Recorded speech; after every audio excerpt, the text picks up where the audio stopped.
ഈ വർഷം മലയാളത്തിൽ ഇറങ്ങിയ കോമഡി എന്റർടൈനർ മൂവിയായ റൊമാൻസ് ഡയറക്ട് ചെയ്തിരിക്കുന്നത് 18+ന്റെയും ജോൻജോയുടെയും ഡയറക്ടറായ അരുൺ ഡി ജോസ്. അഭിനയിച്ചിരിക്കുന്നത് മാത്യൂസ്, അർജുൻ അശോകൻ, സംഗീത, മഹിമ നമ്പ്യാർ, ശ്യാം മോഹൻ, ഷാജോൺ തുടങ്ങിയ ഒരുപാട് കാസ്റ്റിംഗ് ഉള്ള സിനിമ.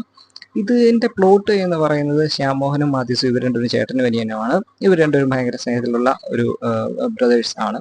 അങ്ങനെ ഈ ചേട്ടനെ ഒരു ദിവസം കാണാതാവുകയാണ്. അനിയൻ ചേട്ടനെ കണ്ടുപിടിക്കാൻ വേണ്ടിയിട്ട് തപ്പി ഇറങ്ങുന്നതും അതിനെ തുടർന്നുള്ള സംഭവങ്ങളൊക്കെ ബേസ് ചെയ്ത് പോകുന്ന, അങ്ങനെ അനിയന്റെ കൂടെ ഒരുപാട് ഗ്യാങ് ഇവന്റെ കൂട്ടത്തിൽ കുറച്ച് കൂട്ടുകാരിയും അങ്ങനെ ചേട്ടനെ തപ്പി ഇറങ്ങുന്നത്, ഇതിനെയൊക്കെ ബേസ് ചെയ്ത് പോകുന്ന ഒരു കോമഡി എന്റർടൈനർ മൂവിയാണ്.